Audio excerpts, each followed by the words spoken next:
Oo, yun yung tukso sa akin eh. Kilala mo ba ako? Of course not. Hindi naman mahirap na hulaan na Negrita ka nga. Tsura mo pala. Ay, naku, haba ng pila. Paraan po.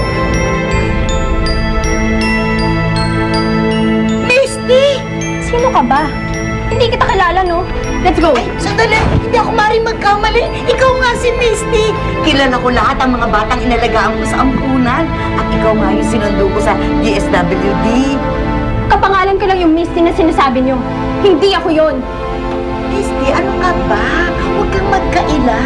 At saka, huwag mo nga ipagkaila na ikaw ay galing sa ampunan. Hindi ako yon. Hindi kita kilala. I've never seen you in my whole life. Liz! Misty, wait!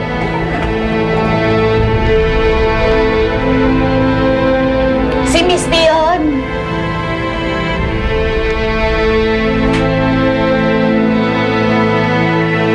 Mira, please, let it go. Lalong magagalit sa'yo si Mama. Eh ako, wala akong karapatan magalit?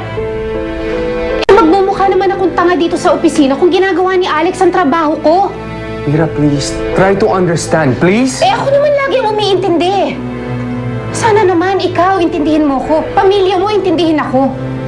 Kung ibibigay niyo kay Alex ang trabaho ko, ano pang silbi na marketing head ako ng kumpanyang ito? Ano?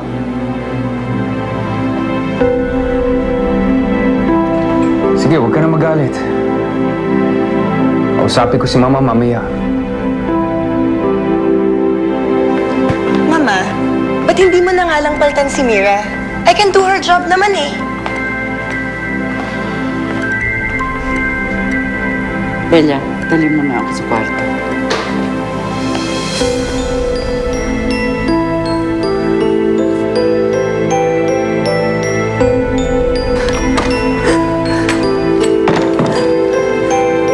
Misty? Tita! Misty, what's wrong? Tita, kalat na po sa buong school na na-adopted lang po ako. What?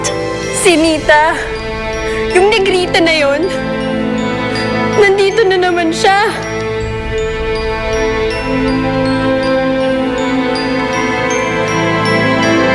Grabe talaga yung batang yan.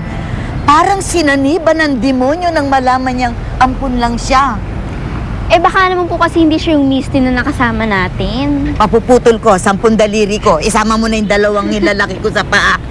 Pag hindi siya yon, abay ugali lang, misting-misty na talaga eh. Ay, hindi ako pwede magkamali doon. Nanay Ima, intindihin na lang po natin siya. Maayos na buhay niya ngayon, tsaka baka masakit pa sa kanya yung nangyari sa kanya nung bata pa. Bakit? Sa atin ba walang nangyaring masama? Hindi ba nawalan din tayo ng pamilya? Pero hindi naman ganun kaitim ang budi natin katulad niya. Akala ko nga po magkakaroon ako ng kaibigan kanina eh. Nako, hindi siya kawalan sa iyo, ha? Tanda mo yan. Kamusta na po kaya yung nanay niya, no? Anak, yan ang wag na wag mo itatanong sa kanya, ha? Kung hindi gusto mong makita na nag-iba siya ng anyo dahil sa galit. Umiwas ka na lang sa kanya, ha? Alam mo, Misty, tingin ko wag mo lang muna sabihin sa mami mo to, ha? Ima, alam ko naman po yun eh. Alam ko naman rin na si Nita yung gusto niyang ampunin dati. Pero paano kaya siya nakakapasok sa school mo? I don't know. Bastang alam ko hindi na ako papasok sa ballet ko. Lilipat na ako ng school. Really? That's what you're gonna do? Misty, akala ko palaban ka, ah. Tita naman, nakakahiya kasi. Kung nakita mo lang, lahat sila nakatingin sa akin. Alam nila na... Oh, I hate that word so much! Misty, tingin mo ba mas maniniwala sila sa outsider na yon? Ha? Tita, anong gagawin ko? You know what? If I were you, ipapakita ko sa kanya that she doesn't belong in that school. Gagawin ko ang lahat para bumalik siya sa pinanggalingan niya. Tama ka, tita. Hindi ako magpapatalo sa kanya.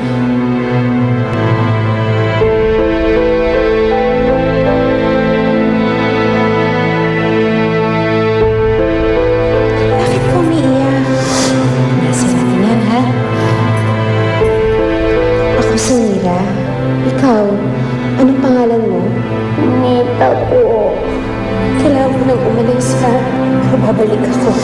Talaga po. Babalikan kita ha. Mama!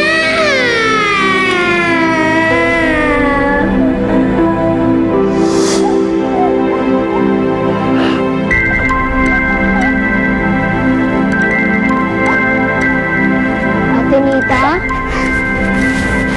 Ikaw ba yan? Bakit hindi ka patulog? Ikaw! Bakit gising ka pa? Hindi pa ako inaantok eh. Ate Nita, sa palagay mo ba may aampon sa akin? Oo naman. Bakit hindi? Kasi ayokong tumanda dito eh. Parang ikaw. Diba walang umampon sa'yo? Ba naman, Nok-Nok? Meron, no? Dapat. Siguro nung mga kasing edad mo ko, may aampon dapat sa akin. Talaga ate? Oo, Nok-Nok. Ang bait-bait niya. Iniwan niya nga sa akin tong balabal niya eh. Eh, ano nangyari? Nagbago yung isip niya? Pero alam mo, Nok-Nok, okay na rin yun. Kesa naman, isoli lang niya ako dito, diba? Masaya na naman ako dito kasama kayo eh. Tsaka isa pa, may nakilala na rin ako dito. May mga naging kaibigan na rin ako dito. Kaya masayang-masaya na ako dito, Nok-Nok.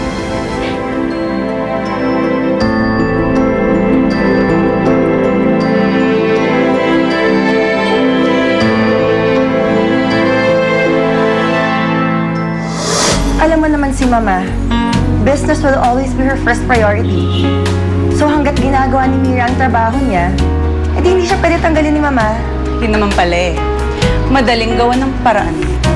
Basta paraan mo naman ako. Maliliit na ako sa klase ko eh. Hindi ka na makakadaan dito. Huwag ka nang papasok sa school ko. You don't belong here. Nasaan na yung batang nakaaway ng anak ko? Si Nita ang kaaway ko.